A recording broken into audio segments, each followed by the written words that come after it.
Halo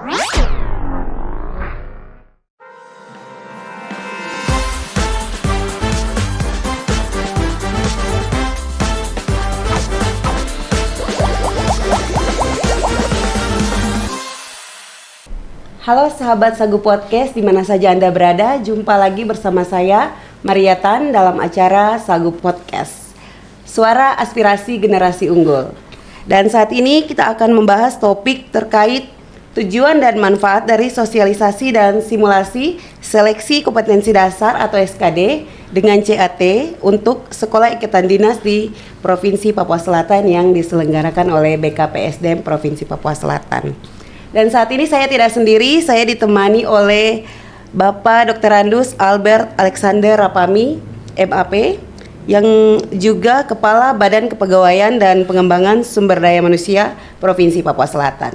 Selamat datang Bapak. Bagaimana nih Bapak kabarnya? Kabar baik. Oke Bapak, saya akan bertanya-tanya sedikit tentang kegiatan yang dilaksanakan oleh BKPSDM kemarin ya Bapak ya, pembukaannya. Rencananya 2 hari ya Bapak ya. Saya akan bertanya sedikit bagaimana mungkin Bapak bisa menjelaskan kepada kita tujuan utama dari kegiatan sosialisasi dan simulasi SKD dengan sistem CAT ini Bapak. Iya, pertama-tama terima kasih atas ruang dan waktu yang diberikan oleh Kominfo untuk hadir dalam Sagu Podcast ya. Pada siang hari ini. Pertama kita berawal dari akses. Anak-anak yang lulusan SMU kadang-kadang tidak mempunyai akses untuk lanjutan pendidikan khususnya sekolah kedinasan. Kami mengawali kegiatan ini sebenarnya sudah awal tahun. Di akhir anak-anak SMU ini kelas 3, kami sudah melaksanakan sosialisasi. Di SMA Negeri 1 juga kami melaksanakan sosialisasi tentang sekolah kedinasan ini kepada seluruh pelajar di Kota Merauke yang kelas 3. Kami memberikan sosialisasi dengan menghadirkan pengelola sekolah kedinasan khususnya kementerian lembaga yang ada di Merauke. Yaitu salah satunya dari IPDN pada saat itu ada praja atau mahasiswa IPDN yang berlibur ke Merauke. Anak-anak Merauke kami minta mereka untuk hadir, begitu pula dari KPPN. KPPN ini kan rata-rata lulusan STAN.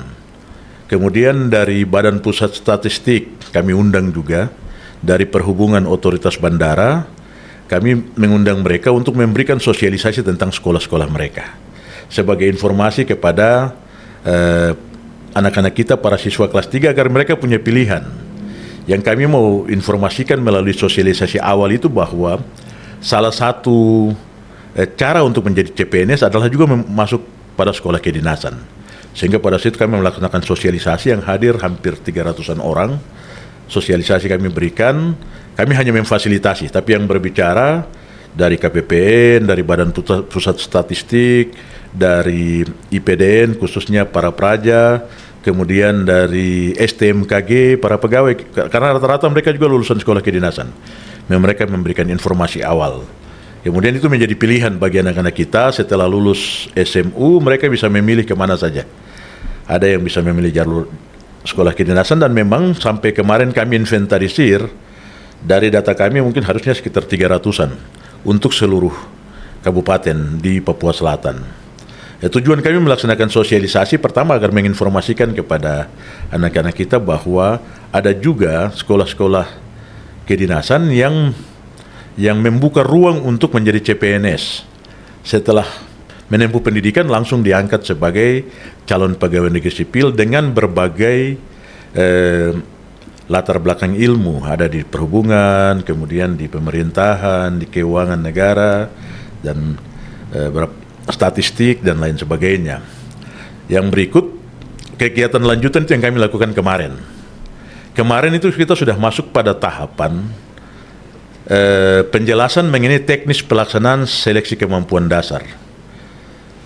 Jadi dari data awal, kemudian kami menginformasikan lewat media yang ada di BKPSDM, yaitu Facebook, Instagram, kemudian WA grup, kami informasikan tentang jadwal tahapan pelaksanaan seleksi. Dan anak-anak kita yang hadir pada kegiatan sosialisasi kemarin, itu sebenarnya mereka sudah melewati satu tahapan, yaitu mereka sudah mendaftar dan mereka sudah dinyatakan lulus seleksi administrasi. Setelah lulus seleksi administrasi, mereka akan diperhadapkan pada seleksi kompetensi dasar. Mungkin kalau kemarin kita lihat tes CPNS, ada SKD, ada SKB. Pada saat seleksi kompetensi dasar, anak-anak ini kan pasti baru selesai SMA, mereka belum pernah punya pengalaman.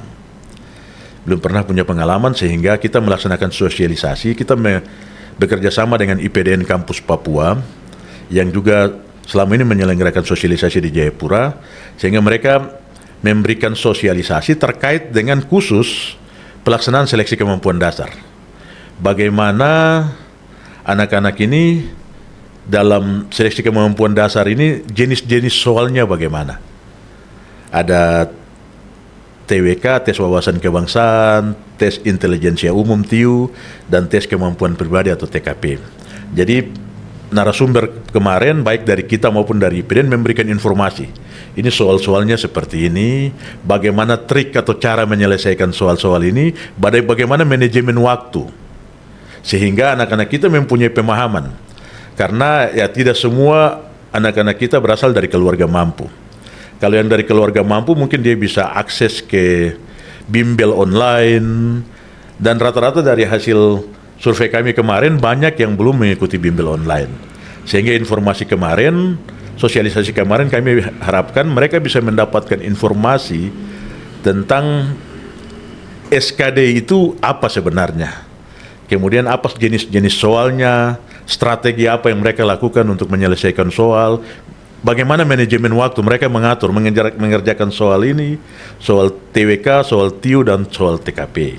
Sehingga anak-anak kita sebelum masuk ke kegiatan yang sesungguhnya SKD, mereka sudah punya pemahaman.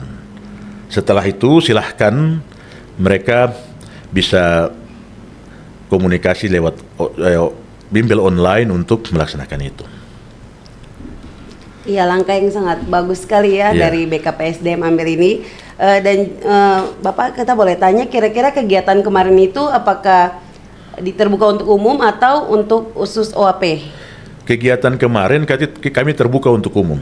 Jadi semua yang sudah lulus seleksi administrasi, ada dalam catatan kami ada kurang lebih 7 atau 8 sekolah kedinasan. Yang data di kami IPDN yang lulus seleksi administrasi itu ada 24 orang. Kemudian STMKG ada sekitar 71 orang, STAN ada sekitar 15 orang. Jadi mereka sudah lulus seleksi administrasi. Begitu pula mungkin ada yang kami tidak pantau, sekolah-sekolah kedinasan lainnya di perhubungan itu sangat banyak. Ada akademi pelayaran, ada penerbangan di Jayapura, di Padang, ada beberapa sekolah kedinasan. Jadi kami membuka ruang seluas-luasnya kepada anak-anak yang sudah lulus seleksi administrasi, baik OAP maupun non-OAP, untuk hadir dalam kegiatan seleksi tersebut. Karena kami sudah punya data mereka, pada saat mereka mendaftar untuk ikut seleksi administrasi, kami juga fasilitasi. Jadi setelah tahapan seleksi sosialisasi yang kami lakukan, kami juga membuka ruang. Khususnya kita yang OAP maupun non-OAP yang tidak mempunyai fasilitas, kami minta mereka datang ke kantor. Jadi kami siapkan satu staf memfasilitasi untuk membuat akunnya mereka, menyiapkan administrasi, scan dokumen administrasi, bahkan mendaftar ke sekolah-sekolah kedinasan tersebut. Jadi di data kami sudah ada. Kami juga pelaksanaan sosialisasi menginformasikan lewat media-media sosial dari BKPSDM, tetapi juga kami informasikan langsung ke person, ke anak-anak itu lewat WA-nya tentang kegiatan sosialisasi. Kemudian 1 minggu sebelum kegiatan sosialisasi kami juga membuka link pendaftaran. Jadi silahkan mereka mendaftar, sekalian kita mempersiapkan diri untuk setelah sosialisasi ada namanya simulasi CAT yang kita laksanakan hari ini. Iya, Bapak. Bapak, saya boleh tahu kira-kira dalam proses itu ada kendala-kendala yang dihadapi oleh BPKSDM dan bagaimana cara mengatasinya? Misalnya kendala seperti perangkat atau jaringan. Iya. Dari sisi jaringan, untuk sementara ini tidak ada masalah. Karena pengalaman kami kemarin waktu seleksi CPNS, laboratorium yang kami siapkan sudah bisa dengan 100 perangkat. Kami juga dibantu oleh Dinas Kominfo pada saat itu menyiapkan Starlink, sehingga dari sisi perangkat tidak ada masalah. Yang kami khawatirkan dua. Pertama perangkat, yang kedua masalah listrik. Ternyata pada saat seleksi CPNS aman, tidak ada masalah. Begitu pula jaringan tidak ada masalah.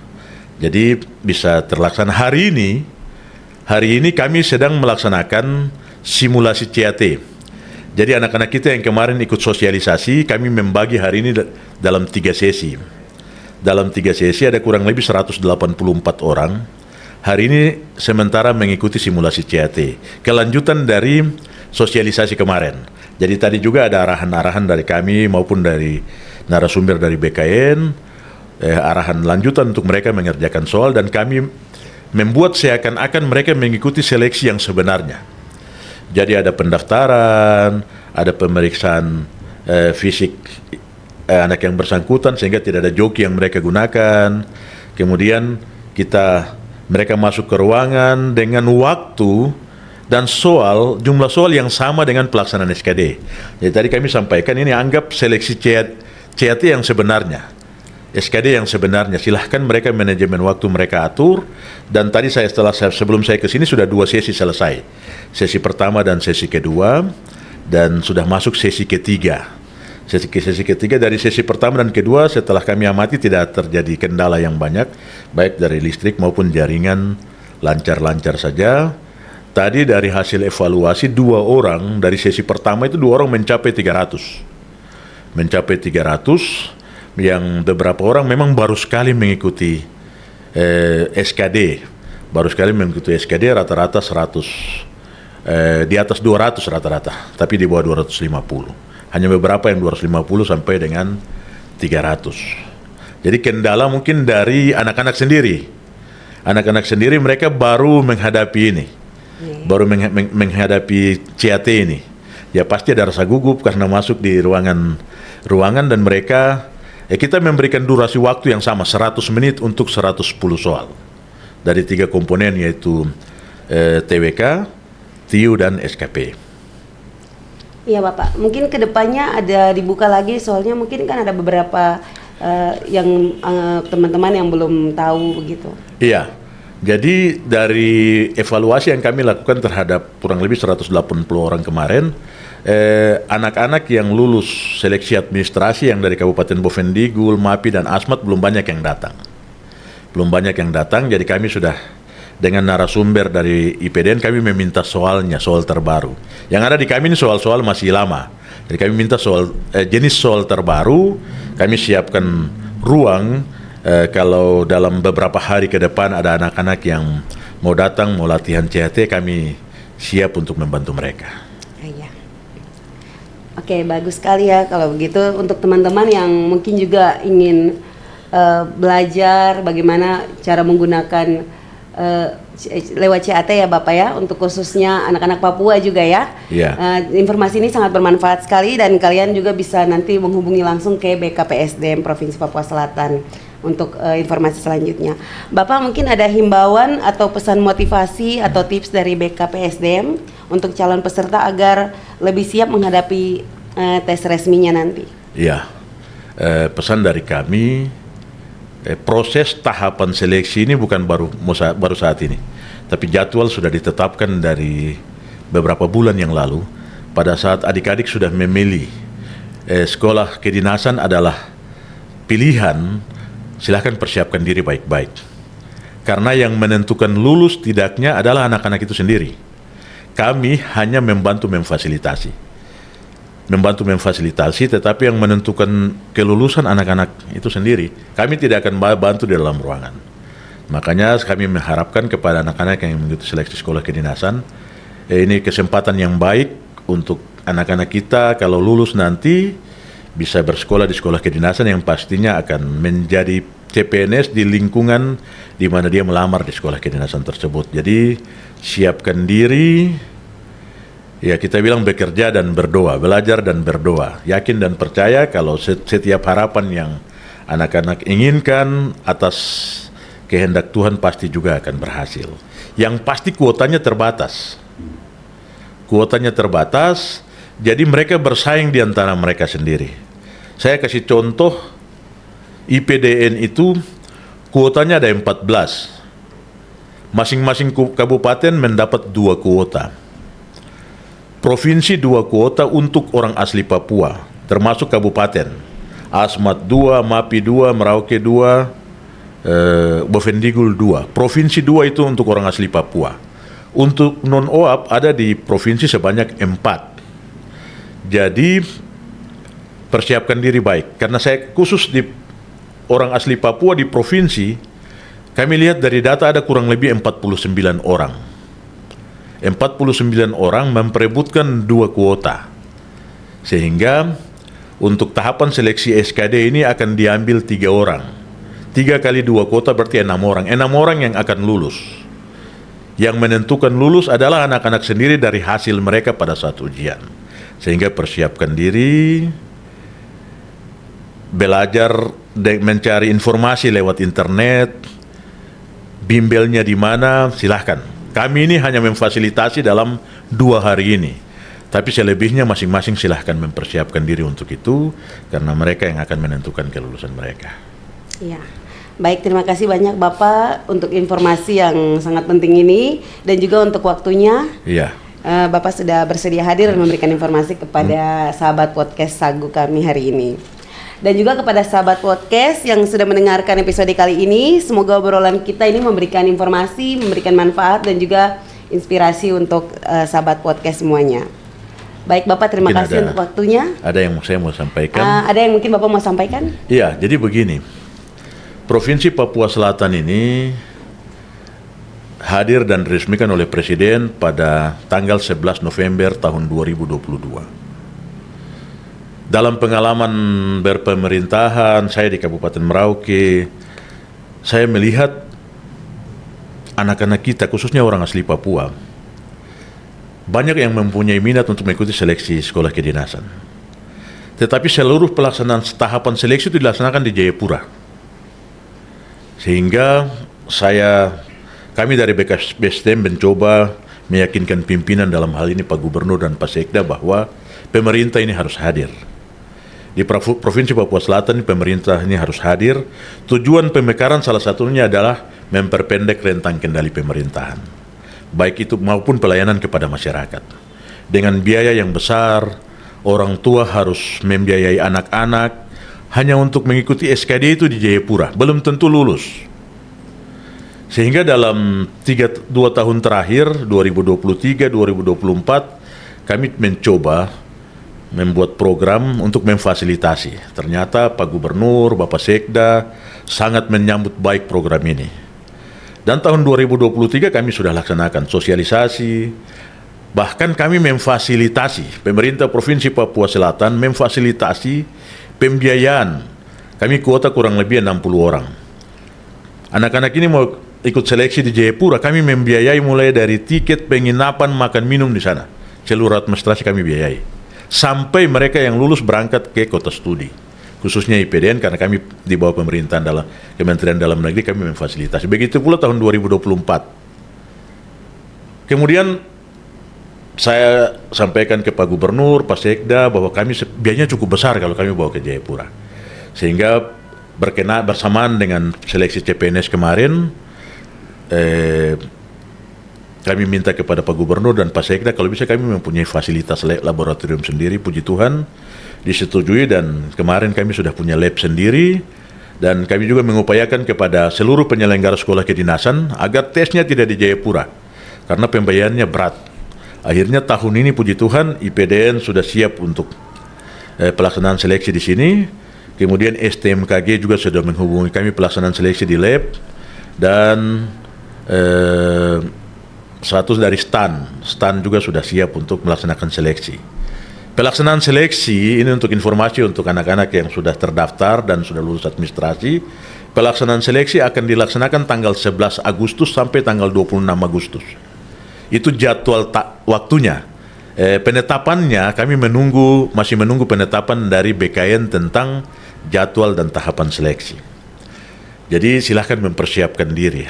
Pemerintah Provinsi Papua Selatan sudah hadir untuk memperpendek rentang kendali pemerintahan dan memberikan pelayanan dari aspek salah satunya sekolah kedinasan ini. Peluang yang cukup baik ini silahkan dimanfaatkan oleh anak-anak kita. Fasilitas ada, kalau ada yang belum lancar komputer silahkan sebelum tanggal 11 silahkan datang ke kantor, ada staf yang sudah kami tugaskan untuk membantu.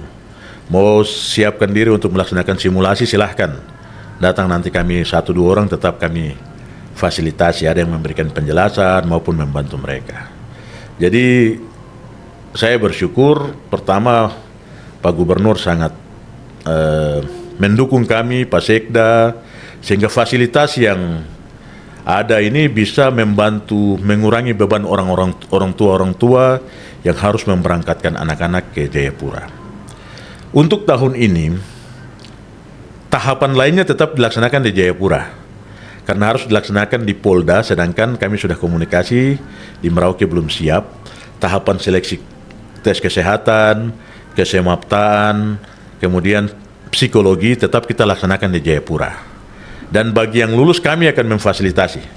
Orang tua tidak usah berpikir masalah biaya, Pemda Provinsi Papua Selatan akan memfasilitasi keberangkatan ke Jayapura, mendampingi mereka selama proses seleksi selanjutnya. Khusus IPDN kurang lebih 36 orang. Begitu pula sekolah kedinasan yang lain kami akan siap untuk memfasilitasi. Ya, baik. Oke, baik Bapak, terima kasih banyak ya. Untuk teman-teman yang ingin mengikutinya bisa mempersiapkan diri ya, seperti yang tadi Bapak sudah sampaikan, supaya jangan ketinggalan informasi. Kalau misalnya kalian membutuhkan informasi yang lebih lengkap, langsung saja ke BKPSDM Provinsi Papua Selatan. Oke, terima kasih Bapak. Baik sahabat Sagu Podcast, terima kasih untuk waktunya di episode podcast kita kali ini. Semoga obrolan kita bisa memberikan manfaat, inspirasi, dan menambah informasi untuk kita semua. Jangan lupa follow Sagu Podcast dan sampai jumpa di episode selanjutnya. Terima kasih.